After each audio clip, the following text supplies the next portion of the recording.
Yeah, I'm still not sure if I did the right thing, but okay.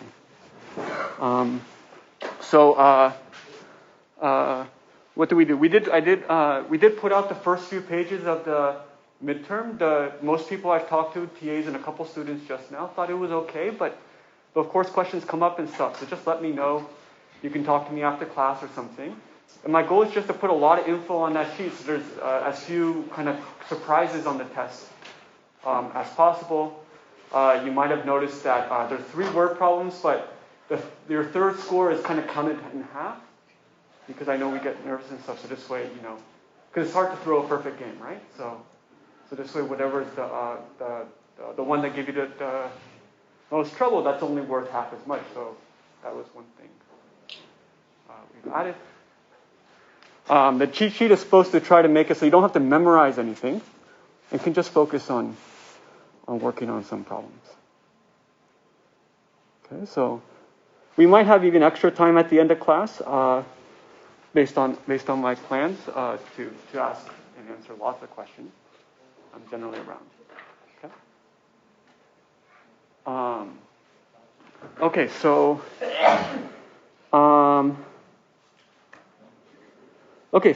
this week has been mostly kind of tying up loose ends of we're not going to introduce any new algorithmic techniques today. It's not even on. But it's supposed to conceptually tie in and bring together some sense of completeness to some stuff that's been going on and giving us all a pretty tough time. Okay, so let me explain. But first, just to set the scene as usual, and a reminder, we even put this on the cheat sheet. We do talk about specific concrete algorithms.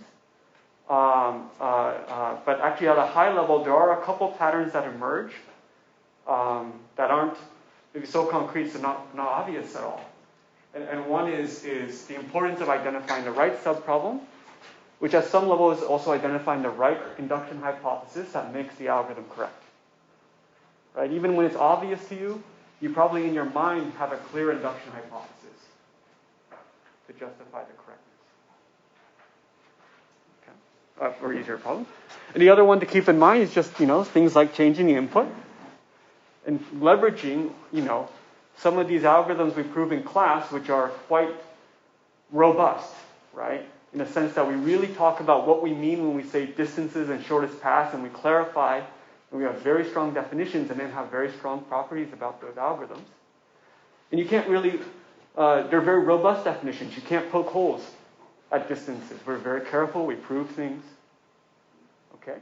So if you change the input, you can try to find creative ways to use all that stuff that we so carefully developed by trying to figure out how to kind of change the input and take advantage of all those properties instead.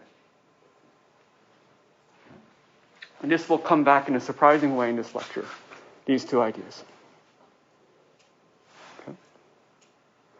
All right, so I've convinced myself it's a good idea to always do a quick rewind.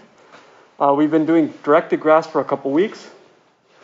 This started with connectivity and sort of DAGs, not DAGs, but then a DAG comes out when you take the strongly connected components, which makes a lot of reachability problems something much more tractable. Because sort of connected components are saying like modulo reachability. If 2 vertices can reach each other, they sort of have the same relations to everyone else. What's left is a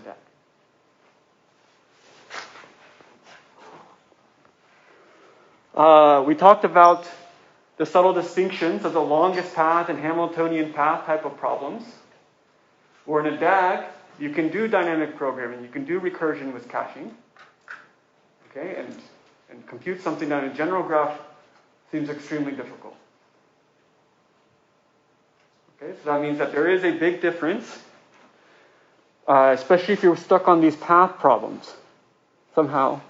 Because as we come up next, we talked about distances, and distances are defined in terms of walks. Okay, we talked about it, analyzed it, and found that when distances are finite, they are achieved by paths. but they're defined in terms of walks. And that seems to be very helpful to help some of these kind of over-precision issues that show up in longest path problems. Okay. So for positive distances, we looked at breadth first search in Dijkstra, which I know that you've all been exposed to before, but the emphasis here was, why they're correct and what's that induction argument. A nice idea that sort of emerges, that sort of helps connect things in hindsight, is if you actually drop all the edges that don't participate in shortest paths, what's left is a DAG. Because those edges are going away in distance, so you can't go backwards. Okay. Now, that particular induction hypothesis was challenged last class when we talked about negative edges. Because, you just get negative cycles. It sort of symbolizes everything. And that very kind of natural intuition for Dijkstra, hey, let's get the next closest thing, which makes total physical sense. Like negative edges don't really make much physical sense. You can't go backwards in time or something. So some of that intuition broke. And at a high level, I think we did a couple things. One was we had a kind of very careful discussion to try to elucidate what's going on with these negative cycles. When are distances finite? When are they not? Okay. And the other, when it came to making an algorithm, various kind of greedy or natural ideas just become trickier, and even if they might not necessarily seem wrong, I also sometimes couldn't figure out good ways to show they're right or fast. But we kind of took a step back and did something that's not the fastest thing in the world, but we just, the issue is these cycles. How do I get rid of cycles? Imagine making many layers of the graph and having those edges feed through, right? Or alternatively, we made a dynamic program that was parameterized by how many edges we've used, which you could think of 10 edges as going from, the 10th edge is going from the 9th layer to the 10th layer. Okay, but that turned kind of this problem where the issue was cyclic stuff and stretched it out so that there's no cycles in that kind of frame. Now, of course, it's not as fast as Dijkstra's algorithm. We're blowing kind of stuff up, and in that DAG, there's implicitly kind of n copies of the original graph, so you get this mn running time. But it works, it clearly works. So that's the takeaway. So that one's sort of a hard, sometimes we try to write the sentence, it's not strong enough, we add more. So that time we're kind of adding this extra index I was sort of the key idea. Not at all obvious. Okay. So yeah, that's sort of what we've been talking about, these themes. And again, sub-problems come up a lot in trying to figure out how to order our computation and order our induction argument to ultimately be able to justify things are correct. I almost feel like everything we've proven has sort of been by induction. Okay, so keep that all in the back of your mind. Let me switch. So we've talked before about circuits, about the first time, about logical gates. I think we've discussed this before, and besides, it's almost clear from the picture what's going on. But we put x1 is equal to true or false, x2 is equal to true or false, x3 is equal to true or false, and it goes up through that network where the OR evaluates the OR of x1 or x2 and then pushes it forward through the network. I remember we did this one together. And we worked from bottom up in that picture, but that was also the topological ordering of this directed acyclic graph, okay, which makes total sense. It made sense before we defined topological orderings as a name. Okay. So yeah, you can always sort in topological order and go from left to right. One sec, I have to check because I have a notification from Uber and I have to make sure.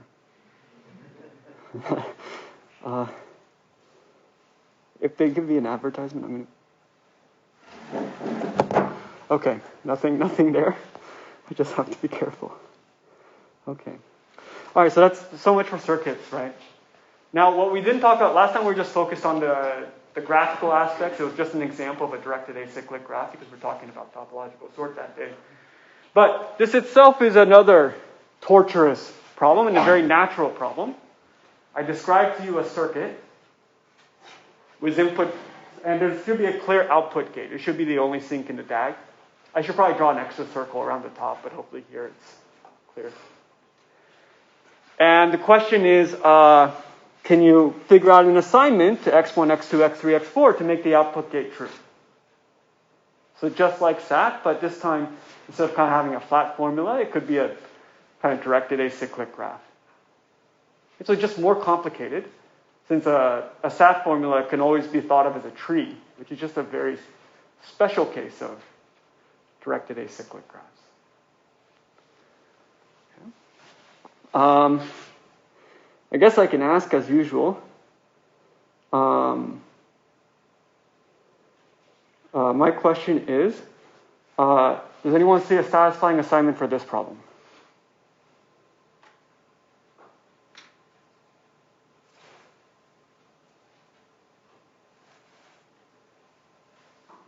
Yeah.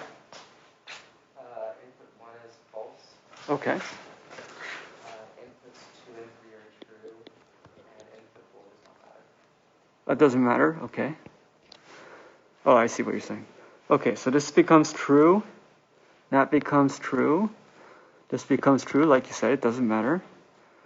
True. True. True. Okay, that's kind of easy, huh? Okay. All right, so this one has a satisfying assignment. It looks to me like there's more than one satisfying assignment as well. But of course, you're assuming you're getting a circuit with more than 5 colorful circles. Okay, so that's a problem, sort of an extension of stuff we've already discussed. Okay. So as an extension, this is not right. As a generalization, we know that circuit SAT is at least as hard as CNF SAT. Any CNF SAT or any SAT, Boolean SAT, I could have thought of as a circuit, just a very simple and primitive circuit where things are separated. The only question is it significantly harder? So circuits are more general than Boolean formulas, if you interpret Boolean formulas in a graphical structure. Okay. But the question is it so much harder?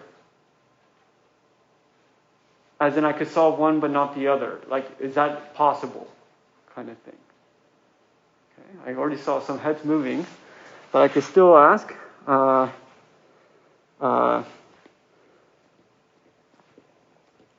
First, who's not going to vote? Okay. I can count that as 3 people. Okay. Who thinks it's strictly harder? There's some difference in the problems? Okay. And who thinks that it'll turn out that they're more or less equivalent? Oh, okay.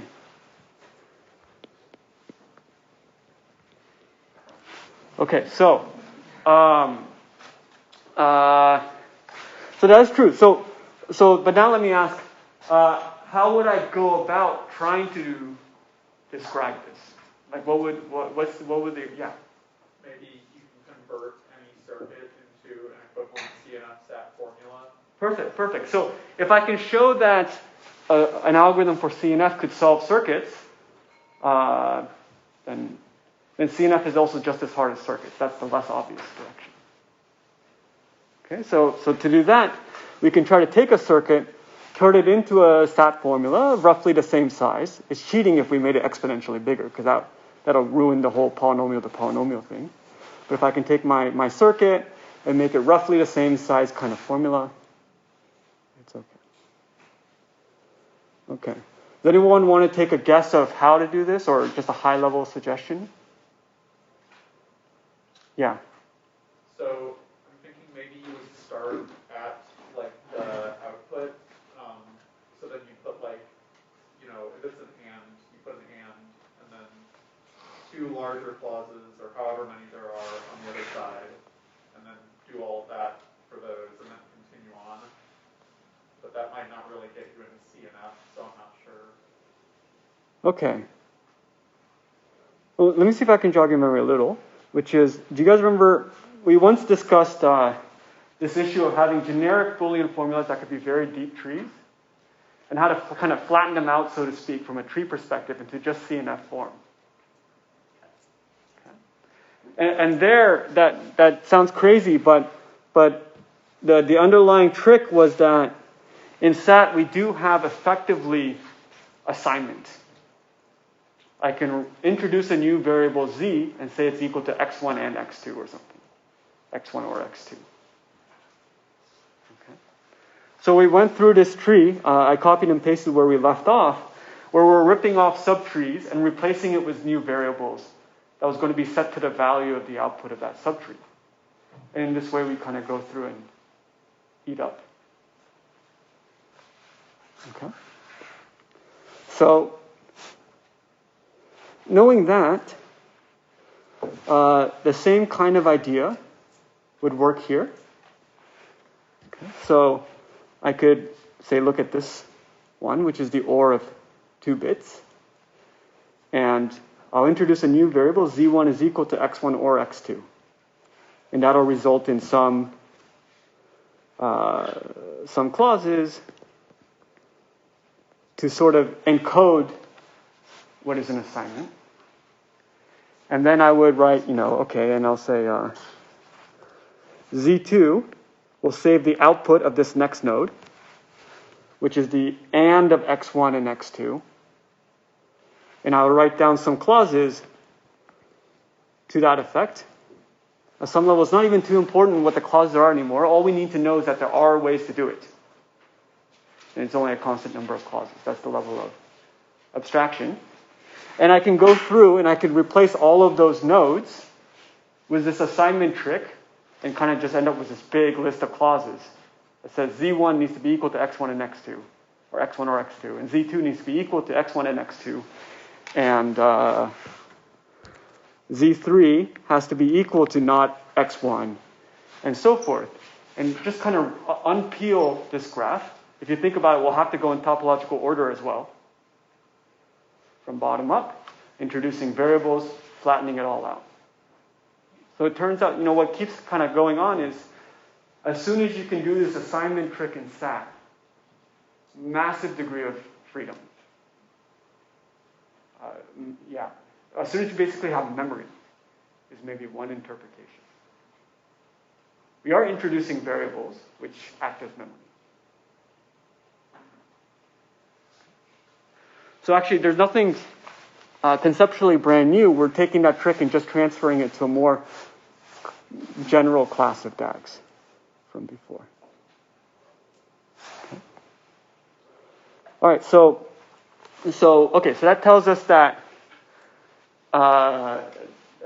SAT can also, regular Boolean or regular CNF SAT can also do circuit SAT. There's nothing actually that special about kind of the generic structure of directed acyclic graphs as compared to Boolean formulas from this point of view. Okay. All right, so that's one point. Here comes the next leg of our discussion. Okay, so this one is a little bit more. Okay, so I'm going to give an argument and try to argue that I can try to think of every program as a circuit. Now, to do this completely right, we would have to spend 4 weeks debating what really is a computer and getting a very formal model of computation. It's what people would do in a computational complexity class. They really say, this is a Turing machine, and it has these rules and all these parts and stuff like that. Okay, so I'm going to abstract out some of these details, okay, and just focus on the moral. This is sort of kind of rigorous, but you just would have to poke around and expand out and take what will be hopefully a nice, colorful description here and turn it into 20 pages that aren't too fun. So I will instead have a simpler, somewhat less formal model where I think of a computer as consisting of a CPU and some RAM. The CPU, at the end of the day, however complicated it might be, I'm thinking of it as a finite number of circuits arranged in some complicated way, perhaps. And random access memory, where I can write and read from anywhere I want, of unlimited size. This is very similar to a Turing machine with infinite tape, but this model is maybe easier for us to think about because it's closer to how we imagine a computer.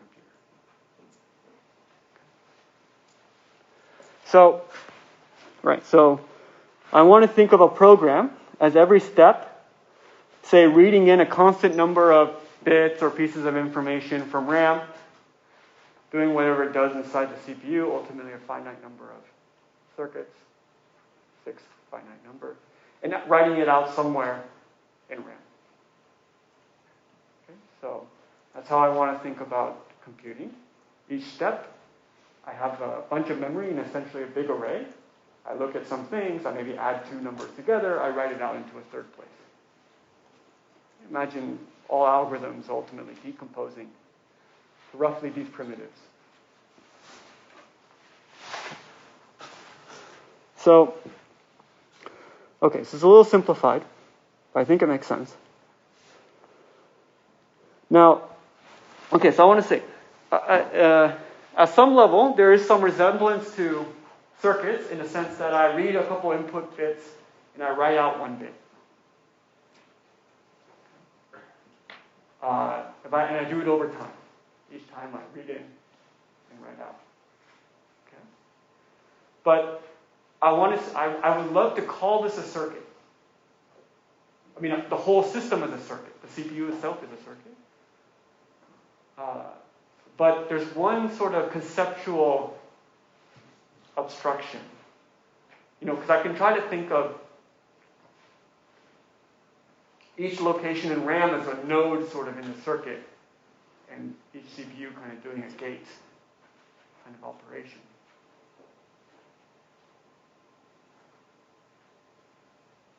So the main kind of difference is that the CPU is allowed to write to the same location again, in some sense, which sort of wasn't allowed in the circuit, because everything was a DAG. Sort of the bits got evaluated and just keeps going forward. But we think of a CPU as reusing the same space, or being allowed to at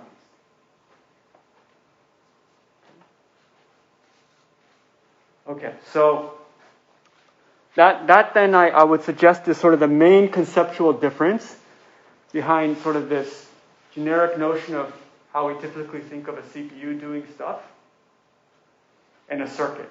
Circuits never reuse memory. They just feed forward through the network because they're required to be acyclic by definition. So in some sense, conceptually speaking, they're sort of cycles. And let me make sure I'm not giving away the answer. So again, this is sort of not a perfectly well-defined question, nonetheless. At some level, I'm trying to make this strong connection between how computers work and how I think of circuits. And really the main difference is that I read and write to the same location on a computer. And that kind of can't be modeled by a circuit. So the question, again, this might be too awkward to want to answer. The question is kind of how can I try to, so to speak, break the cycles, break this issue of writing to the same location sometimes, and being able to think of this whole thing as a circuit instead.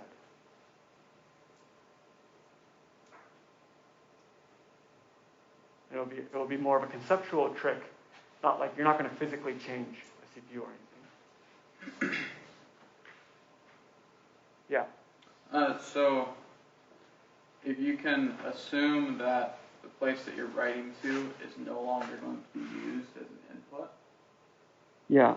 then you would no longer be writing back to an input, which would no longer be a cycle.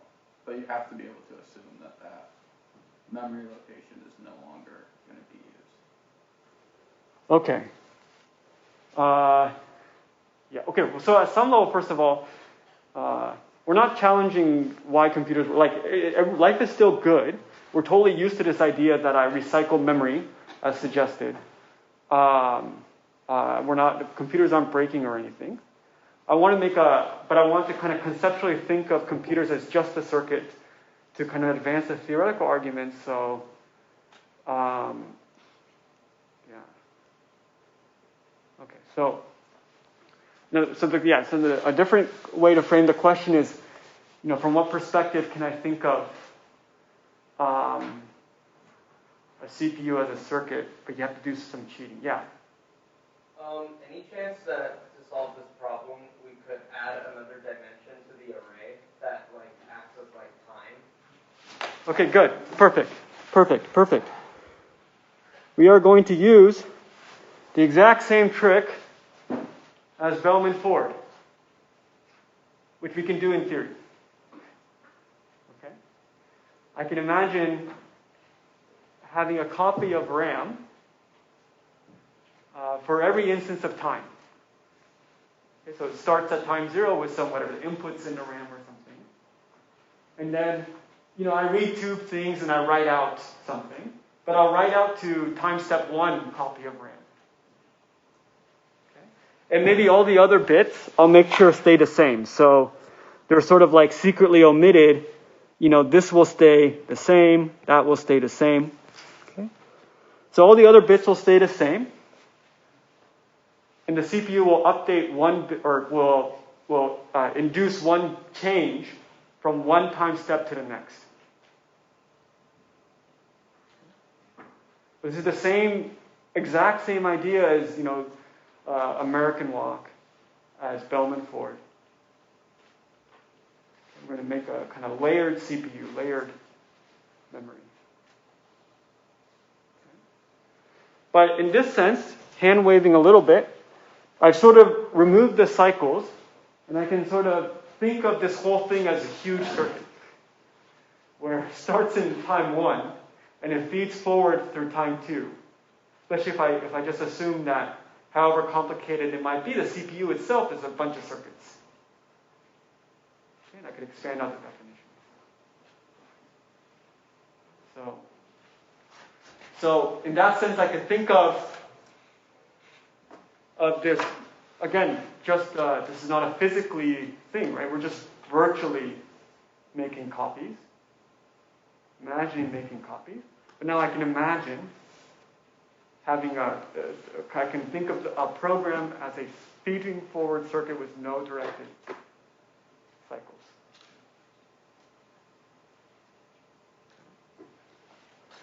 Okay,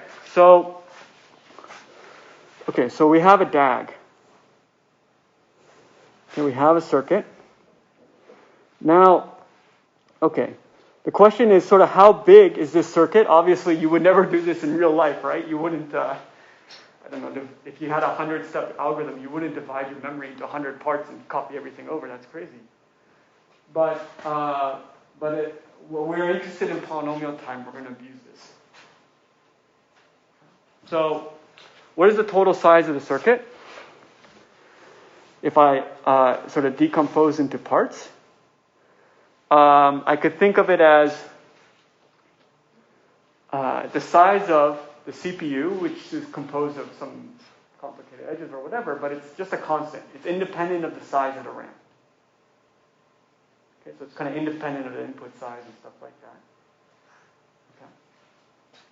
And then I have the size of the RAM, which is roughly kind of how much space I need to run my program, multiplied by the number of time steps for the program, right? Because each time step, I copy everything over.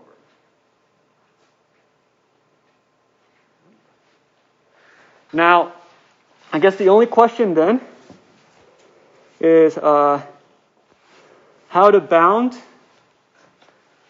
the size of the RAM, size of the memory. Okay. Now,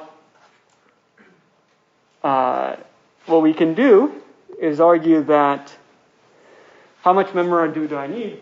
Well, I need to fit the input. I need enough, memory to fit the input.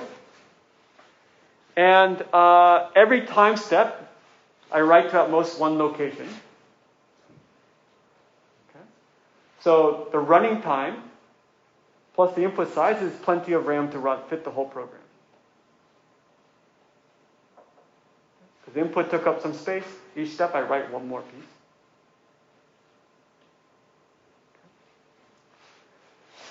All right. So what's great then is that when I go back here, let me copy and paste. Yeah. So putting everything together, we get that the total size of the circuit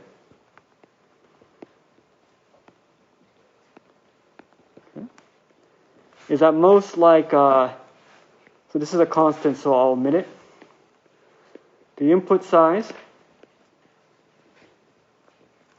plus the total amount of time of whatever program we're imagining in this DAG times the total amount of time. Okay. Now here's something cool though. We've always been interested in polynomial time algorithms, so let's pretend that the program that we're imagining going through this DAG, that we're modeling with this DAG, with a polynomial time algorithm. Then what do I know about the time related to the input size? The polynomial.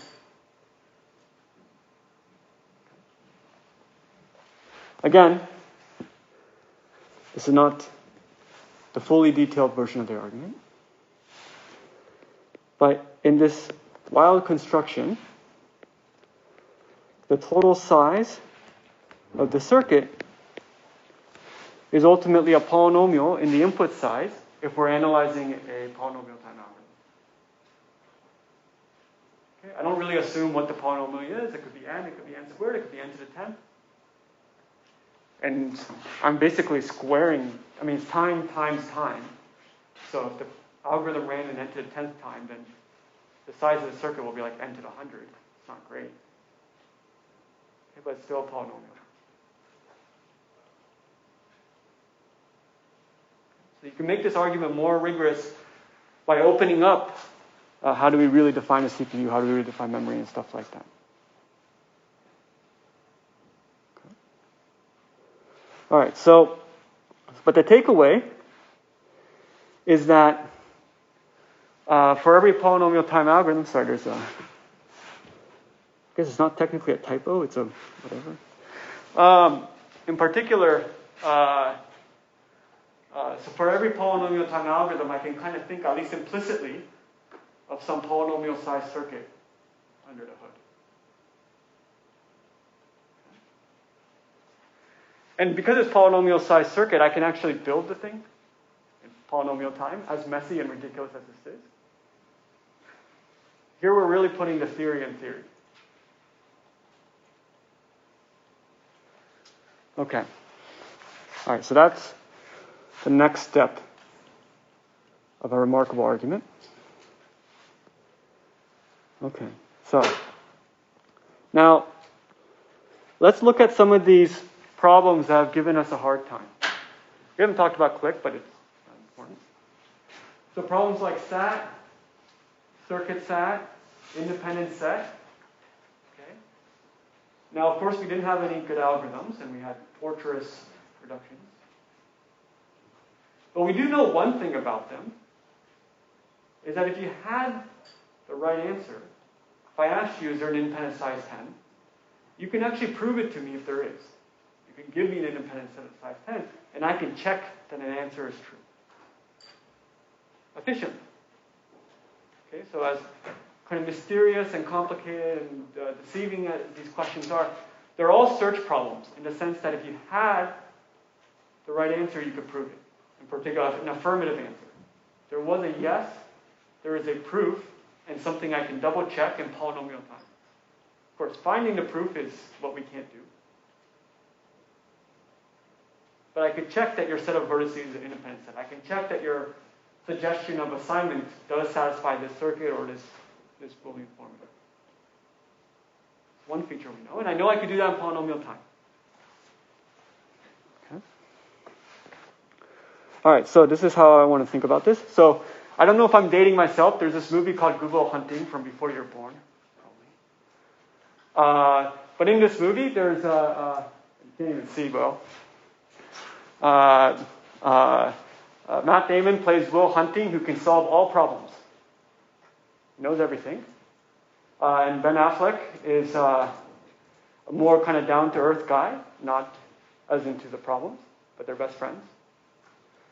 Okay, I think his name is Chucky. So it's Chucky and Will Hunting. Okay. Actually, I want to ask, has anyone seen this movie? Okay, so how did Netflix run then? Okay, good. Okay, that'll make more sense then. All right, so let's say they're talking about a SAT formula, Chucky and Will Hunting, Ben Affleck and Matt Damon. And Ben Affleck presents to Will this SAT formula and says it is satisfiable. Okay. Will Hunting is very clever. He figures it out. He says yes. Okay. But Ben, of course, doesn't believe him. They're drinking beers. He says, I don't believe you. Okay. But here, Will Hunting can prove it. Here's a satisfying assignment. x1 equals 0, x2 equal to 1. Gives a satisfying assignment. Chucky / Ben Affleck checks. All right. Let's see if you're right. Thinks for a little while. But it's much easier to check the answer than it is to solve it originally. Okay. It says, okay, you're right. Okay. And then Will Hunting says, how do you like them apples? Right? You've all seen the movie. Okay. But it didn't have to be SAT, right? It could have been an independent set. Chucky can ask, is there an independent set in this graph of size k? Okay. Will Hunting says yes. Chucky says, I don't believe you. Will Hunting says, well, here is the set of vertices I think is an independent set of size k. Chucky says, okay, I'll check. Thanks for a polynomial amount of time to double check. It is an independent set of size k. Says, okay, cool. Will Hunting says, how you like them apples? And then they're no longer friends. Okay? But it's an exchange where Will Hunting does convince Ben Affleck that there is an independent set of size k, even though Will Hunting has apparently infinite computational power, and Chucky is only using polynomially bounded time. Okay. But what does that mean? All of these problems that we've talked about have certificates that can be verified in polynomial time. That's really all I know about them as a general class. Okay. Now, let's zoom in on what's going through Ben Affleck's head when he's checking a satisfying assignment. There's some computation running in a polynomial amount of time.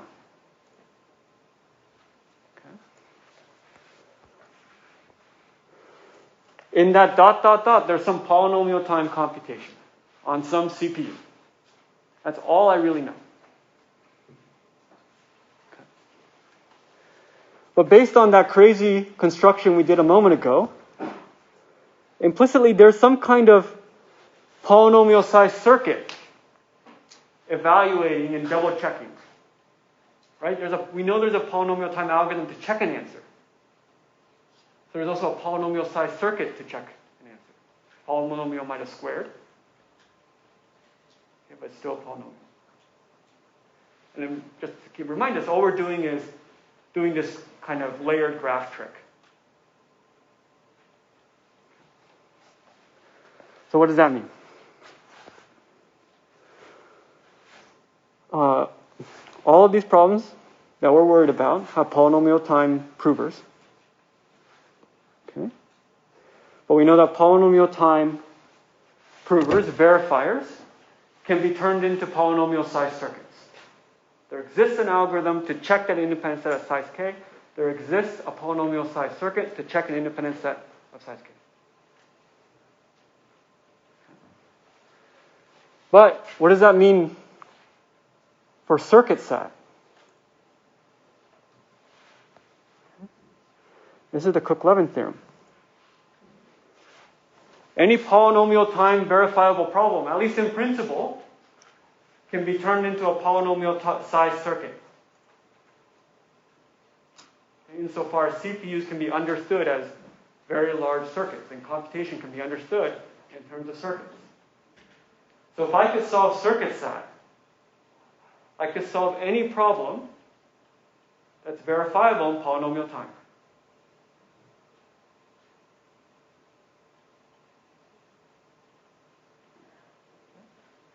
Modulo, the obvious technicalities I skip, but that's the argument. Circuit set can solve anything that can be double checked in polynomial time.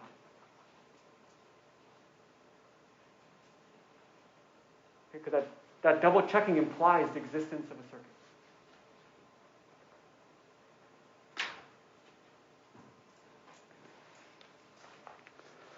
So, circuit set is at least as hard as any problem that's efficiently verifiable.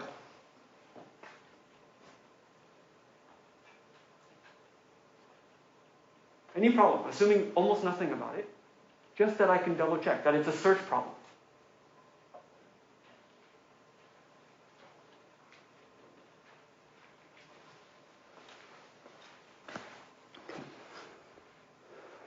Okay, so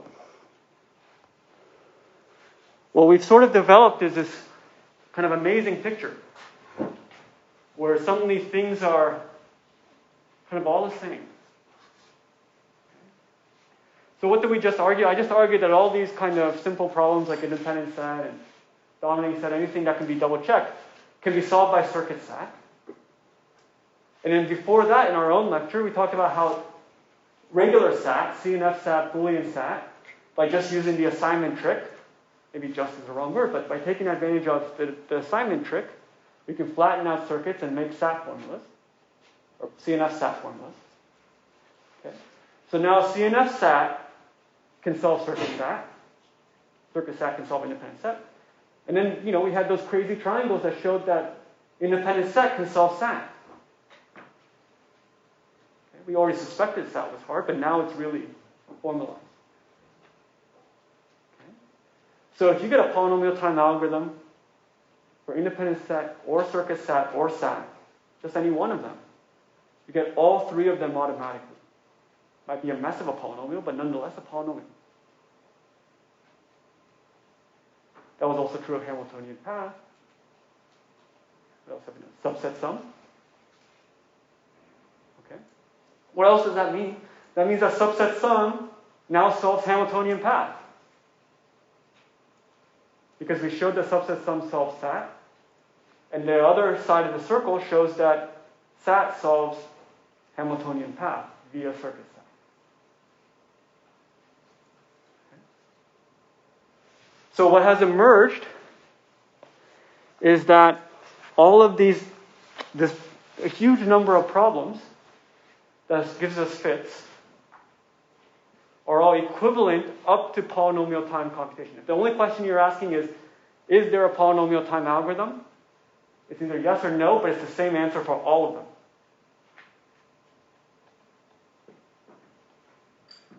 Okay, just by taking advantage of this trick where if you can double check the answer, I can get out a circuit. There's an algorithm to check an answer. There's a circuit to check an answer. And I can turn that into a question of, can I find a satisfying assignment, which is to say, can I make the prover happy and, is it a yes? Yeah. So, the idea is that if you have a prover that can be done in polynomial time for these problems, you can convert that to a circuit, and then that circuit can be converted into the actual solver That circuit can be submitted to a solver. So if you had a solver for circuits, you would implicitly have a solver for any problem that can be verified in polynomial time. Okay. Because I can take the verifier, turn it into a circuit. So satisfying the verifier is figuring out yes. So if you can make the verifier happy, that by definition means there's a yes to the answer. If I can propose an independent set of size k and make it happy, that means there is an independent set of size k. So circuit set can solve anything that can be verified in polynomial time if you believe my colorful but somewhat hand-wavy construction that polynomial time algorithms can be turned into polynomial size circuits.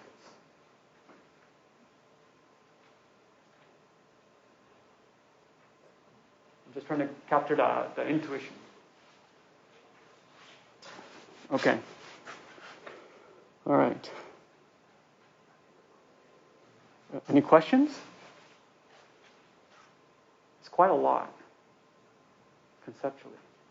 Yeah. You said circuit side can solve anything verifiable in polynomial time? Yeah. So let's go back to Good Will Hunting.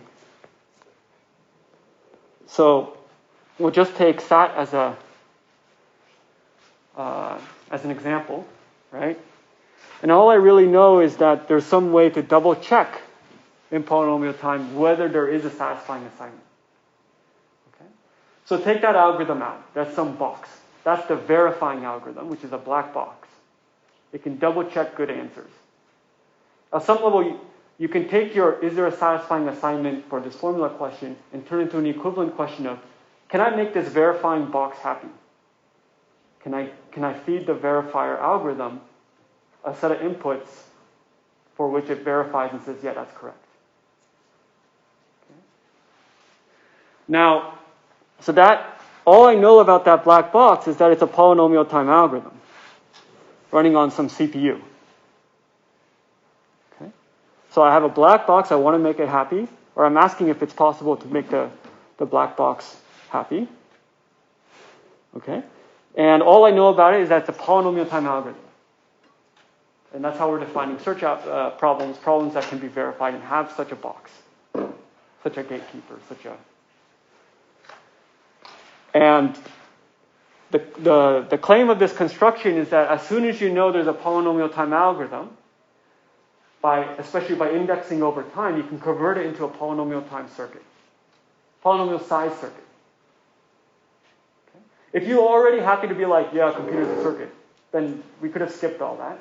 Okay, but this is sort of more, a little bit in between maybe what you already thought and a full detailed proof. Okay, so by indexing over time, I can avoid these cyclic dependencies. Is really the only reason why I would have hesitated to say that a CPU is just a circuit. Okay, so there's some problem. I know there's an algorithm to check answers. That algorithm to check answers can be turned into a circuit to check answers.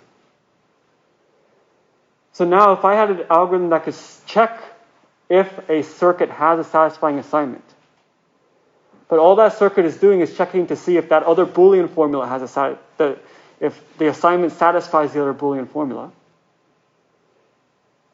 then I can use my circuit solver, give it the prover as a circuit.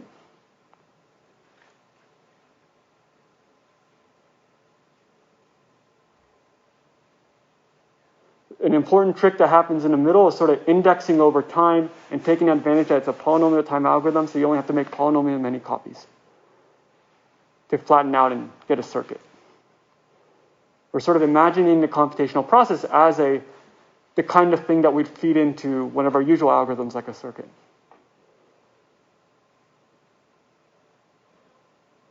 Okay. I know it's not perfectly concrete because that would be very detailed.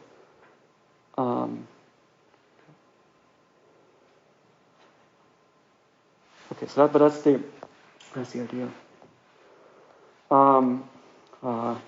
Which, by the way, is quite the pickle.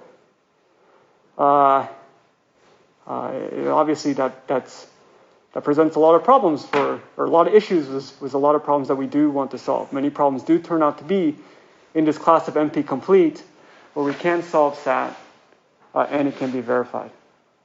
You have to work around it. Okay, but just good to know that it exists. We mostly focus on the things we can do, but it's good to know that it exists, kind of looming.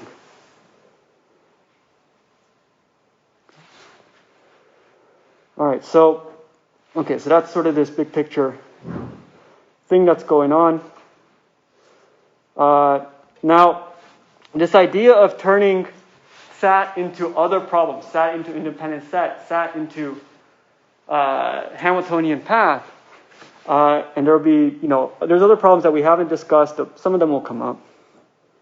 But this was this paper in 1972 by Richard Carp.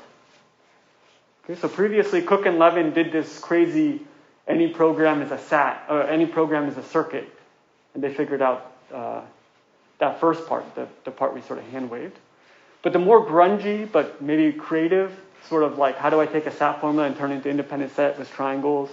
How do I take a SAT formula and turn it into Hamiltonian paths with that crazy ladder? That came in this paper a couple of years later and kind of completed the picture. Okay? So this is an incredibly impactful paper because before 1972, we were actually getting stuck on all these simple-looking problems. People do want to solve Hamiltonian path and traveling salesman and all these things. They're very useful optimization problems. Independent set is to make sure, for example, that cell phone towers aren't using the same frequencies, or maybe coloring is better for that, stuff like that. So these are very practical problems, and it seemed like, at that kind of dawn of algorithms, hey, if I can take my real world problem and come up with a simple thing I want to optimize, surely I'm almost done. Okay, I can reduce my telephone tower planning to coloring. That's great progress. Now I can focus on coloring. So the idea that coloring is hard, in this very rigorous sense, was a massive change of perspective. Okay. And so that's sort of, what he does here is he presented, I think, 23 problems. It's a famous list of 23 problems of a kind of creative, all over the place to give this, but it changes sort of how we look at the world. There's some great lines. For example, we show that a large number of classic unsolved problems of covering, matching, routing, assignment, and sequencing are equivalent in the sense that each of them possesses a polynomially bounded algorithm, or none of them does. Okay, which is pretty dramatic for a sentence. Okay. In this paper, we give theorems which strongly suggest, but do not imply, that these problems, as well as others, will remain intractable perpetually. Okay. And, so that sounds dramatic, and then, go into what is a computer and stuff like that. There's a lot of kind of formal definitions to make more rigorous, what I'm trying to describe. But my favorite part, so here you see him start to list, these are polynomial time problems, okay. So he starts to list satisfiability, and then, one sec. Here we go. Satisfiability, integer programming. That might come up later. Click, set packing. Don't worry about the ones we haven't talked about too much, but there's many problems that he just makes this huge list. Okay.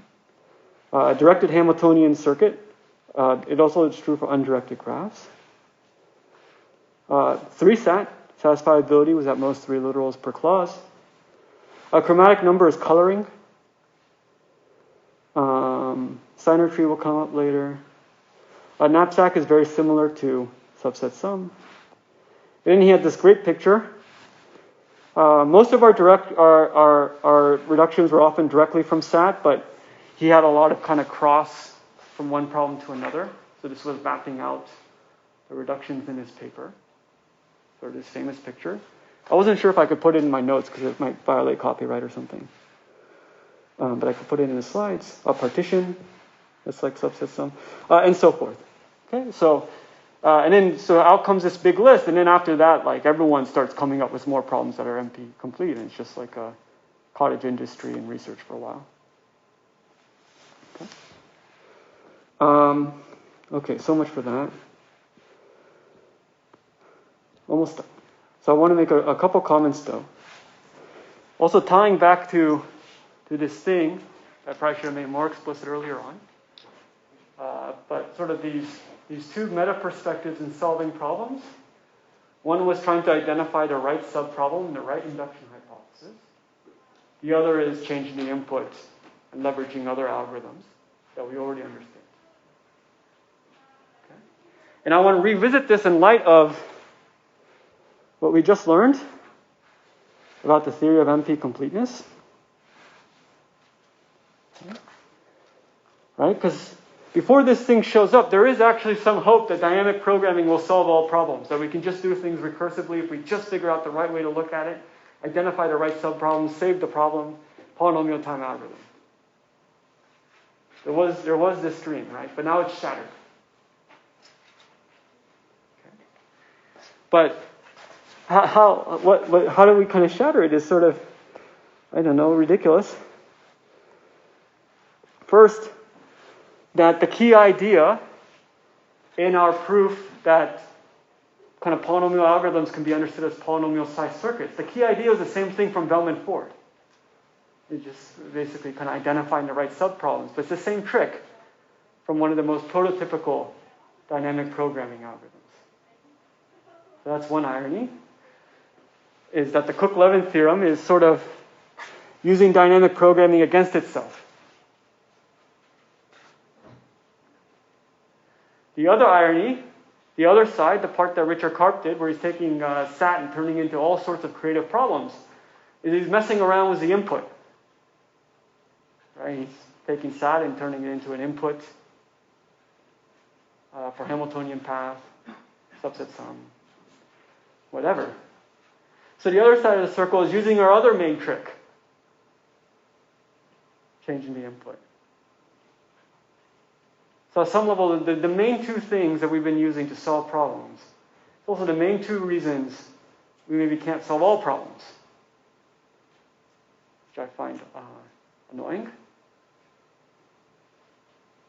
Okay, but just is what it is. Okay, so that's the full theory of it. Of course, one can get more detailed and one can do many more things. But I just want to present this high-level picture, just this idea of problems being equivalent up to polynomial time, just as something to keep in the back of our mind. Of course, mostly we focus on what we can do. But it's also interesting to think about how one small change is something we can't do it. And somehow be glad that we can do some things at all. Okay, so of course, this is more conceptual. This is not introducing any techniques that shows up on a midterm or something. But I think completes at least that segment of the discussion. Okay. All right, so that's it. I'm finishing early, despite my story about the gas station. So, yeah, I'm happy to answer questions. Yeah? This can wait until after if you want, but I'm so confused on the fundamental difference between complete and hard. Okay, I didn't go through definitions. NP hard, I should have gone through definitions. So NP hard is defined as it can solve SAT, which means, okay, so NP is the class of is the formal name for the class of problems that can be verified in polynomial time. NP hard means whatever it is can solve any problem in NP.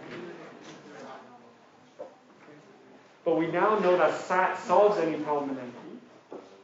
So it's the same as saying it can solve SAT, which is sometimes a shorter definition. But NP hard means at least as hard as any problem in NP, meaning if you can solve this problem, you can solve any problem in NP. This would be a bit more kind of mathematical acronym.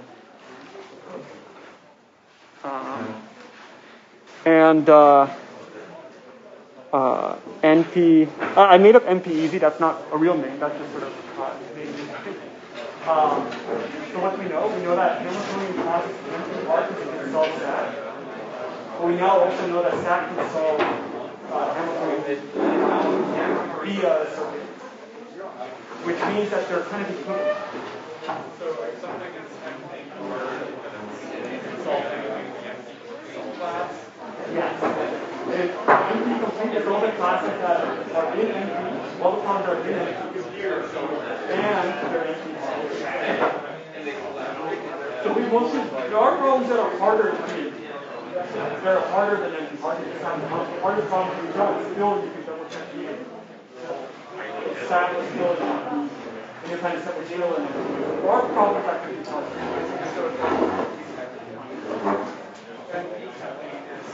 They basically describe what it is that NP-Complete is makes the class problems hard. Yeah, so the full picture would look like this.